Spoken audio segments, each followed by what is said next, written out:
जो class 12th students, today is 25th of अगस्त 2020।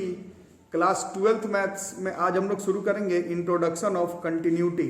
ठीक है, अब जो लोग अच्छे हैं पढ़ने में, जो लोग रेगुलर पढ़ रहे हैं, उनको मालूम होगा कि हमने पहले पढ़ लिया है डिफरेंशिएशन, बट एक्चुअली में पहले डिफरेंशिएशन नहीं होता है। सबको ही मालूम है एक्चुअली में।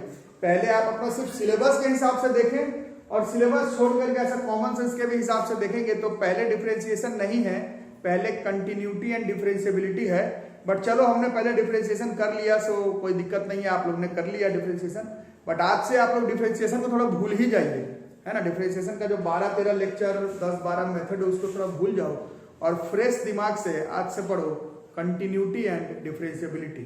ठीक है, तो टॉपिक आज से हम लोग शुरू करेंगे इंट्रोडक्शन ऑफ कंटिन्यूटी। आज से शुरू करेंगे इंट्रोडक्शन ऑफ कंटिन्यूटी। ठीक है, और ब्रैकेट में रियल वैल्यूड फंक्शन लिख लेना, क्योंकि ये जो आप लोग कंटिन्यूटी एंड डिफरेंशिएबिलिटी पढ़ेंगे क्लास 11th में 12th में, वो रियल वैल्यूड फंक्शन का ही पढ़ना है आपके सिलेबस में। ठीक है, और अगर फंक्शन ही क्लियर नहीं है तो अब मैं क्या बताऊं, जैसे फंक्शन ही क्लियर नहीं तो डिफरेंशिएशन कैसे पढ़ोगे। फंक्शन पढ़ो जाकर के, बुक से पढ़ो, मेरे प्लेलिस्ट में मिलेगा अलग से पूरा इंट्रोडक्शन ऑफ फंक्शन से, 12th क्लास में भी मिलेगा, पूरा पढ़ो। फंक्शन पहले क्लियर करो, वीडियो को भी छोड़ दो अगर फंक्शन क्लियर नहीं तो पहले फंक्शन पढ़ लो। और जिनका फंक्शन क्लियर है, रियल वैल्यूड फंक्शन अगर क्लियर है, तब आप से समझोगे कि कंटिन्यूटी किसको कहते हैं। जब हम लोग स्कूल टाइम में थे, चाहे जब इंजीनियरिंग कर रहे थे, चाहे जब से मैं पढ़ा रहा हूं तब से मैं देख रहा हूं, बच्चों का क्लियर ही नहीं होता है कि कंटिन्यूटी आखिर कहते किसको है। ठीक है, तो इसका आप लोग एक कॉमन सेंस अभी जो मैं बताऊंगा as a maths student, as a science student, continuity का मीनिंग क्या होगा उसको पहले समझ लेना। कंटिन्यूटी का मीनिंग पहले समझ लोगे, किसी भी फंक्शन का कंटिन्यूटी का मतलब क्या होता है। ठीक है, तो फंक्शन का अगर आप लोग डेफिनेशन जानते हैं बच्चों, तो आप लोग 9 से पढ़ रहे होंगे 12th क्लास तक, अगर फंक्शन जानते हो तो कैसा भी फंक्शन हो, मैथ्स में, फिजिक्स में कैसा भी फंक्शन हो, उसका कर्व हम लोग प्लॉट कर सकते हैं, है ना। कैसा भी फंक्शन हो उसका क्या प्लॉट कर सकते हैं, कर्व। उस फंक्शन को रिप्रेजेंट करता हुआ कर्व को हम लोग प्लॉट कर सकते हैं, कैसा भी कर्व हो, जैसे साइन एक्स का, कॉस एक्स का, एक्स स्क्वायर का, क्यूबिक पोलिनोमियल का, मॉड्यूलस फंक्शन का, ग्रेटेस्ट इंटीजर फंक्शन का, रैशनल फंक्शन का, स्मॉलेस्ट इंटीजर फंक्शन का, साइनम फंक्शन का, है ना। तो ज्यादातर फंक्शन, जो भी फंक्शन हम लोग जानते हैं उन सबको हम लोग ग्राफ प्लॉट कर सकते हैं। अब रूल ये है कि जब आप ग्राफ को प्लॉट करेंगे, जब आप कर्व को प्लॉट करेंगे, कॉपी में करेंगे चाहे बोर्ड में करेंगे, मतलब किसी प्लेन पर प्लॉट करेंगे, तो उस कर्व को बनाते समय अगर आपका हाथ उठा नहीं, कॉपी में बना रहे हो तो कॉपी से, बोर्ड में बना रहे हो तो बोर्ड में, अगर बिना हाथ कॉपी से उठाए हुए अगर आप कर्व कंप्लीट कर ले रहे हैं, तो वैसे ही कर्व को रिप्रेजेंट करने वाला जो फंक्शन होगा वो कंटिन्यूअस होगा। ठीक है, ये मीनिंग है। ये कॉपी में चाहे बुक में लिखा हुआ नहीं मिलेगा। आप भी ये थ्योरी अपना साइड में कहीं पर हिंदी में लिखना हो, नोट्स बना के तो लिख सकते हैं। डेफिनेशन में ये नहीं दिखेगा, किसी बुक में ऐसा लिखा हुआ आपको नहीं मिलेगा। But as a maths student मेरे आपके बीच की बात है, ऐसा ही होता है। फंक्शन को कंटिन्यूअस कहलाने के लिए उस फंक्शन का जब अपन कर्व बनाते हैं, तो कर्व बनाते समय जो हाथ है वो आपके कॉपी से, चाहे बोर्ड में बना रहे तो बोर्ड से उठना नहीं चाहिए, एक ही बार में वो कर्व बना दो। जैसे एक्स स्क्वायर का जब बनाते हो वैसे यू से ऐसे बन गया, है ना। लिनियर फंक्शन का ग्राफ बनाते हैं ऐसा, तो हाथ उठा नहीं। हाथ अगर उठ गया कर्व बनाने से तो वो फंक्शन कंटिन्यूअस नहीं होता है। वो फंक्शन, ऐसे फंक्शन को ही हम लोग डिसकंटिन्यूअस कहते हैं। तो पूरा फंक्शन तो डिसकंटिन्यूअस हुआ नहीं। कहां पर डिसकंटिन्यूअस हुआ, जहां पर तुमने अपना हाथ उठाया कॉपी से, उस खास पॉइंट पर वो जो फंक्शन है वो डिसकंटिन्यूअस हो जाता है। तो हमारा जो पहला एक्सरसाइज है डिफरेंशिएशन को तो एकदम वो भूल ही जाओ, कॉपी में लिख लिए हो, एनसीईआरटी आरएसएल बना लो, उसको 4-5-7 क्लास के लिए डिफरेंशिएशन को भूल जाओ, डिफरेंशिएशन को हटाओ। अब फंक्शन एंड इट्स कंटिन्यूटी के बारे में बात हो रहा है। एक फंक्शन का कंटिन्यूटी एक्सरसाइज के हिसाब से बात करेंगे तो जो पहला एक्सरसाइज है उसमें हमें चेक करना है कि एक फंक्शन कंटिन्यूअस है कि नहीं। अब थ्रू आउट थोड़ी चेक करते हैं, किसी खास पॉइंट पर जहां से तुमने अपना हाथ उठा लिया, जरूरी नहीं है एक बार उठाओ, 2-3-4 जगह से भी वो ग्राफ बनाते समय तो अपना हाथ हो सकता है कर्व से उठा लो। तो यही हमें चेक करना है एक्सरसाइज में कि फंक्शन कंटिन्यूअस है कि नहीं एक खास पॉइंट पर, और अगर नहीं है कंटिन्यूअस तो कहां पर और क्यों डिसकंटिन्यूअस है, ये पढ़ना है हमें पहले एक्सरसाइज। ठीक है, अब इतना लेक्चर अगर समझ में नहीं आया तो कुछ कर्व देखो। वैसे तो आपके दिमाग में बहुत सारा कर्व आ रहा होगा, बट कुछ कर्व ऐसे समझने के लिए देखो, इस कर्व को देखो, एक बनावटी कर्व है, वो कर्व नहीं जो तुम जानते हो, ये एक बनावटी कर्व है। इस कर्व का वैल्यू बोल रहा है 1, जब x का वैल्यू 0 या फिर 0 से छोटा होता हो। इस फंक्शन का वैल्यू बोल रहा है 1 आएगा जब x का वैल्यू 0 या फिर 0 से छोटा आएगा तब, और बोल रहा है 2 आएगा अगर x का वैल्यू 0 से बड़ा आएगा तब। ठीक है, कर्व को देख लो, अब इसको प्लॉट करने का ट्राई करो। क्या बोल रहा है 0, x का वैल्यू 0 या फिर 0 से छोटा, मतलब 0 या फिर 0 से छोटा, तो हर बार fx का वैल्यू कितना आ रहा है, ये 1 ही आ रहा है हर बार। ठीक है, और बोल रहा है कि जब x का वैल्यू 0 से बड़ा हो, 0 से बड़ा तो यहां से गोल कर दिया नॉट इंक्लूडेड, तो हर बार इसका वैल्यू क्या आ रहा है, x का वैल्यू जो है वो 2 आ रहा है। ये कर्व है, ये कर्व कैसा है, ऐसे फिर ऐसे, तो यहां से यहां पहुंचने के लिए तुमको क्या करना पड़ेगा, यहां से वहां आने के लिए तुमको अपना पेन जो है वो उठाना पड़ रहा है। यहां से ऐसे नहीं है, ऐसे ऐसे ऐसे ऐसे नहीं है, यहां से फिर उठा, फिर यहां से गोल रंगे, फिर इधर गया, हाथ उठाना पड़ गया। हाथ उठाना पड़ने का मतलब है कि ये जो फंक्शन है ये डिसकंटिन्यूअस है। पूरा फंक्शन डिसकंटिन्यूअस नहीं होता है। हाथ कहां पर उठाए हो, जहां पर 0 वाला कॉन्सेप्ट लग रहा था वहां पर हाथ उठाए हो, तो इस फंक्शन को हम लोग कह सकते हैं ये जो फंक्शन है वो डिसकंटिन्यूअस है एट x बराबर 0 पर। ये जो फंक्शन है वो डिसकंटिन्यूअस है एट x बराबर 0 पर। अब सवाल है कि कर्व तो बना करके चेक कर लिए है ना, बट एक्चुअली में प्रॉब्लम ये होता है, इस कर्व में तो तुम पहचान लिए, बट एक्चुअल में दिक्कत हमें मैथ्स में यह है कि हम लोग दुनिया का सारा कर्व जो है उसका ग्राफ नहीं बना सकते। बना भी सकते हैं तो 12th 11th में सारा कर्व नहीं बना सकते, है ना। तो वैसे कुछ भी बनावटी क्वेश्चन भी तो पूछ सकता है, जरूरी थोड़ी है तुमसे sin x और cos x का ही पूछेगा जिसका कर्व तुमको याद हो पहले से। अब ऐसा कुछ बनावटी कर्व पूछा जाए जो कि तुमसे प्लॉट ही नहीं हो पा रहा हो, तो उसमें एक मैथमेटिकल तरीका, मैथमेटिकल टेक्निक भी है, और उस टेक्निक को हमने 11th क्लास में पढ़ा था। लिमिट्स एंड कंटिन्यूटी चैप्टर का नाम 11th में भी था, वहां पर भी थोड़ा सा पढ़ना था। भूल गए हो तो एक बार याद करो। क्या किया, 0 पर बात हो रहा है, ये तो तुम कर्व बना करके पहचान लिए, बट कर्व को अगर हटा करके अगर मैथमेटिकल बात करो तो देखो 0 को चेक करना है। 0 का बाएं तरफ LHL लेफ्ट हैंड लिमिट, 0 को बाएं तरफ से चेक करो। इस फंक्शन को 0 के बाएं तरफ से चेक कर रहे हो, ये इस तरह से चेक कर रहे हो, इस तरह से चेक कर रहे हो, तो 0 के बाएं तरफ से चेक करो तो आंसर 1 आ रहा है फंक्शन का। लेकिन 0 को अगर दाहिने तरफ से चेक करो, इधर से दाहिने तरफ से चेक कर रहे हो तो फंक्शन का वैल्यू 2 आ जाता है। इसका मतलब है ये जो फंक्शन है उसका लेफ्ट हैंड लिमिट और राइट हैंड लिमिट बराबर नहीं था एट x बराबर 0 पर। इस वजह से भी हम लोग कह सकते हैं कि ये जो फंक्शन है वो डिसकंटिन्यूअस है एट x बराबर 0 पर। कर्व बना करके बना लो तो बेस्ट है जी, बेस्ट है जी, बेस्ट है, बट दुनिया में सारा कर्व तुम बना नहीं पाओगे। तो यहाँ पर एक टेक्निक है जो कि 11th क्लास में भी आपको सिखाया गया था। फंक्शन को जैसे भी पॉइंट मेंशन्ड है उसका हम लोग लेफ्ट हैंड लिमिट और राइट हैंड लिमिट चेक करेंगे। अगर दोनों बराबर नहीं आ रहा हो तो सीधा ही वो जो फंक्शन है वो डिसकंटिन्यूअस हो जाएगा उस पॉइंट पर जिस पर तुम चेक कर रहे हो, है ना। टेक्निक लेफ्ट हैंड लिमिट और राइट हैंड लिमिट का निकालना 11th पे सीखना था, भूल गए तो अभी मैं सिखाता हूं। अभी तो मैं ग्राफ के थ्रू समझा रहा हूं, अभी मैथमेटिकल भी बताता हूं। ठीक है, तो एक चीज है कि डिसकंटिन्यूअस क्यों हो गया, क्योंकि उसका लेफ्ट हैंड लिमिट और राइट हैंड लिमिट जो है वो बराबर नहीं आया। बट इस कर्व को देखो, इस कर्व को देखो, बनावटी कर्व है, इसमें कह रहा है fx का वैल्यू 1 हमेशा, जब x का वैल्यू 0 से छोटा नहीं, x 0 के बराबर जब जब नहीं हो तब तब fx का वैल्यू 1 लेना है, और जब x का वैल्यू 0 हो तो fx का वैल्यू 2 लेना है।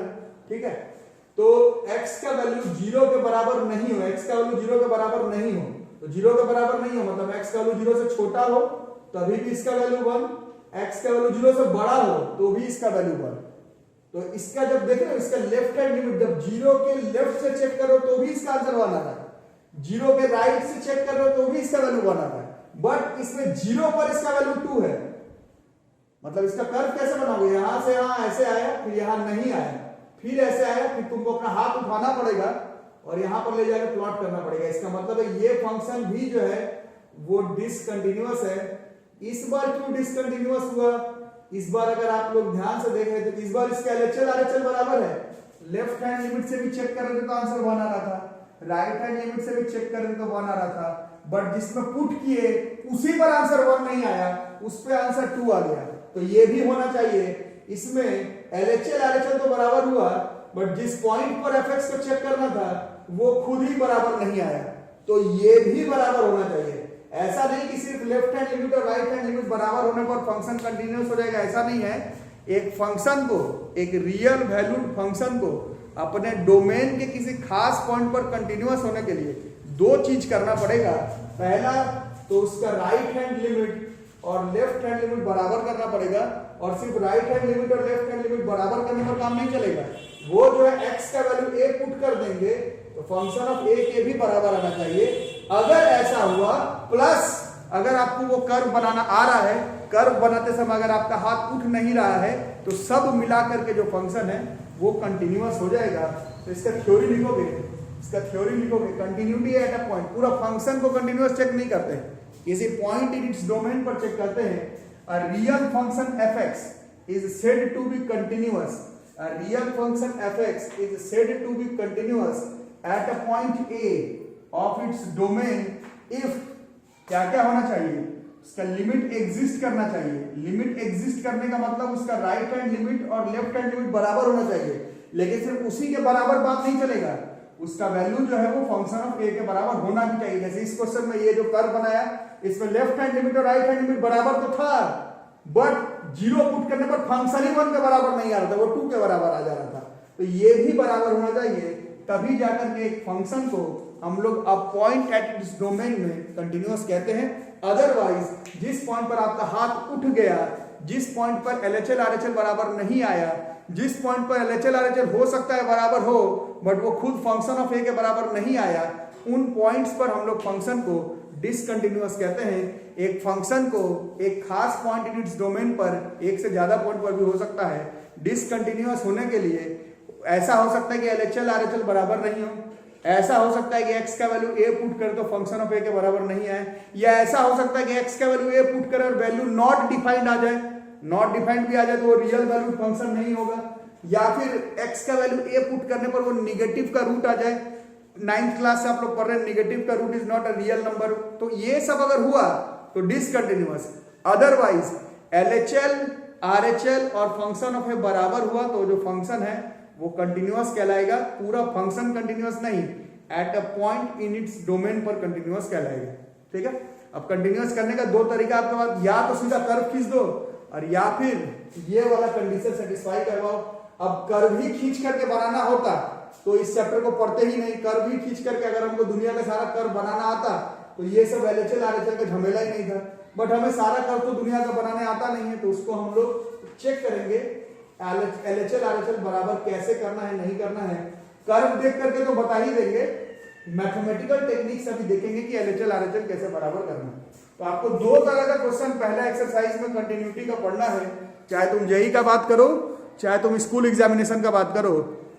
या तो चेक करने के लिए देगा कि बता भाई फलाना फंक्शन कंटिन्यूअस है कि डिसकंटिन्यूअस है, या फिर लिखा हुआ रहेगा कि भैया ले डिसकंटिन्यूअस है बट किस किस पॉइंट पर डिसकंटिन्यूअस है वो बता।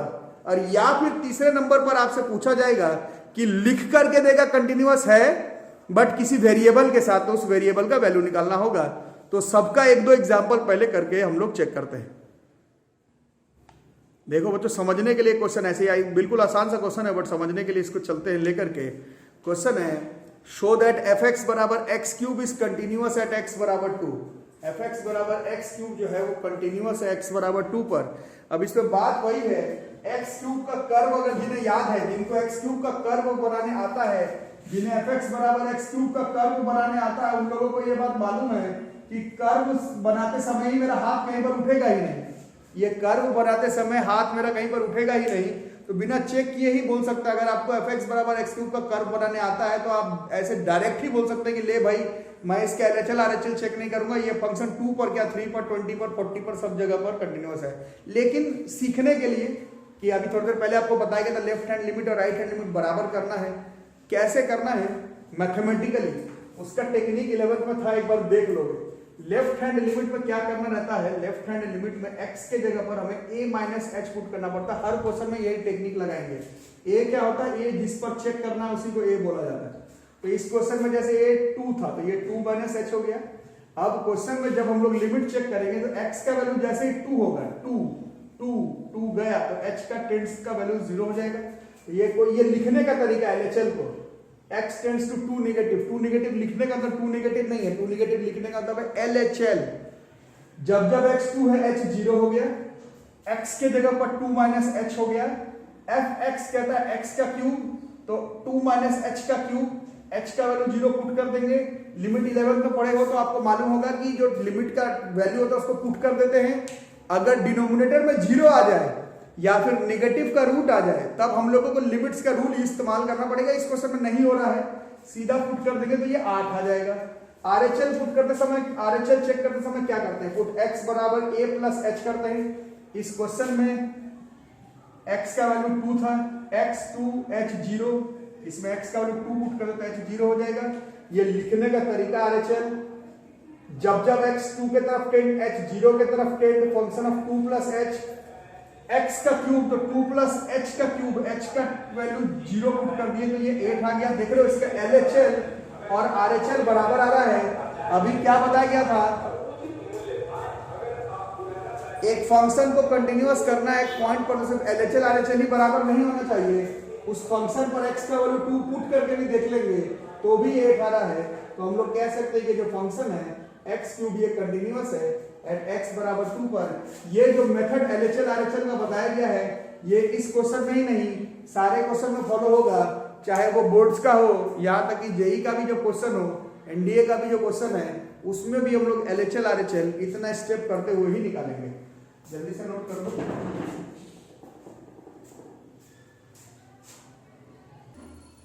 अभी इस क्वेश्चन को देखो बच्चों, discuss the continuity of the function fx at x बराबर 0। पहले से बता दिया x बराबर 0 पर करना है।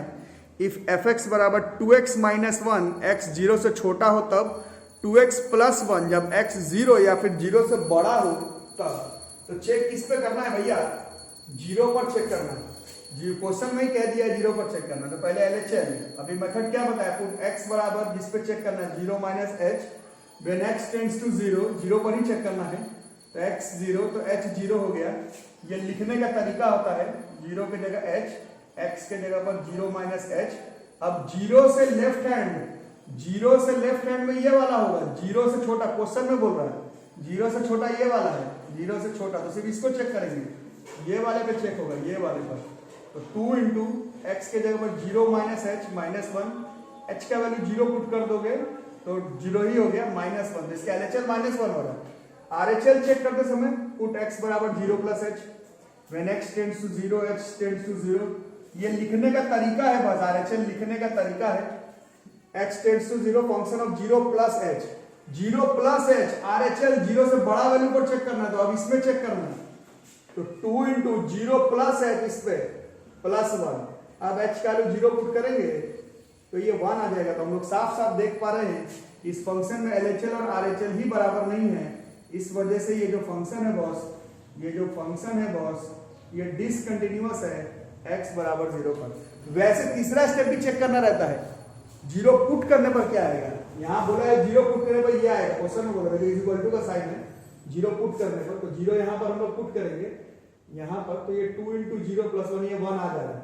तो बाई चांस RHL और फंक्शन वो बराबर आ रहा है लेकिन LHL बराबर नहीं आ रहा है, तो LHL RHL और फंक्शन तीनों बराबर होता तब फंक्शन कंटिन्यूअस होता है। ये फंक्शन थ्रू आउट कंटिन्यूअस है कि नहीं मेरे को पता नहीं, बट 0 पर जरूर डिसकंटिन्यूअस है। अभी इस क्वेश्चन को देखो बच्चों, बोर्ड्स में आया हुआ क्वेश्चन है। इस मतलब आज तो हम लोग इसी तरह के कुछ आसान क्वेश्चन से, अब आसान या फिर हार्ड हो तो तुमको डिसाइड करना है। आज हम लोग बस सीखने समझने के लिए कर रहे हैं।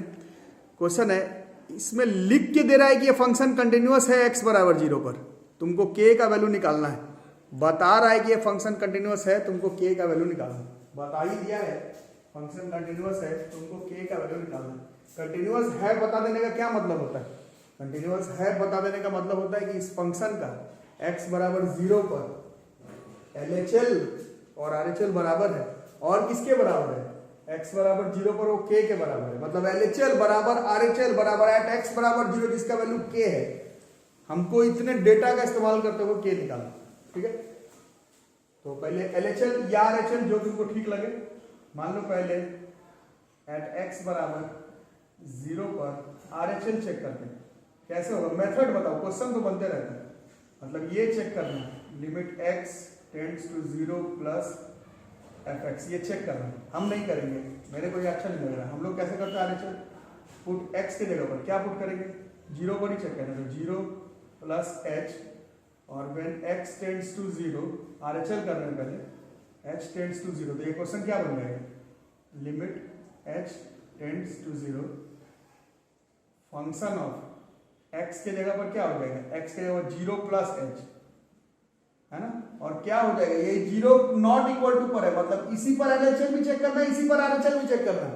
पिछले क्वेश्चन में एक हिंट था, देख रहे थे, 1 से बड़ा पर 1 से छोटा पर, या 0 से बड़ा 0 से छोटा जो भी था।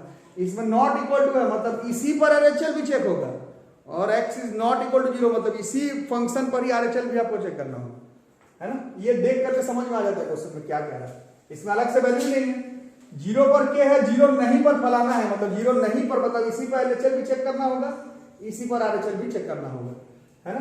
तो 0 प्लस h, अब हो क्या जाएगा बताओ, मतलब ये फंक्शन क्या हो जाएगा, fx, तो ये क्या होगा मेरा, this is limit h tends to 0 1 minus cos 2, x के जगह पर 0 प्लस h, मतलब केवल h हुआ, बाई 2 इंटू x के जगह पर h 2h square, this is limit h tends to 0।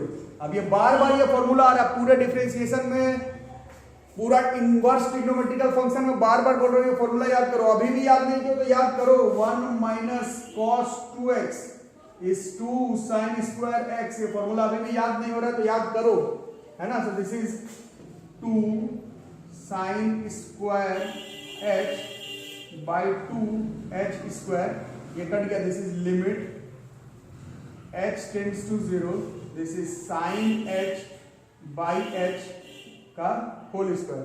अभी पिछला 2-3 क्वेश्चन में क्या करते हैं, h का वैल्यू 0 पुट कर दे रहे थे, इसमें जैसे ही पुट करोगे तो ये 0/0 के फॉर्म में आ जाएगा, और यहीं पर कॉन्सेप्ट लगेगा 11th क्लास के लिमिट्स का।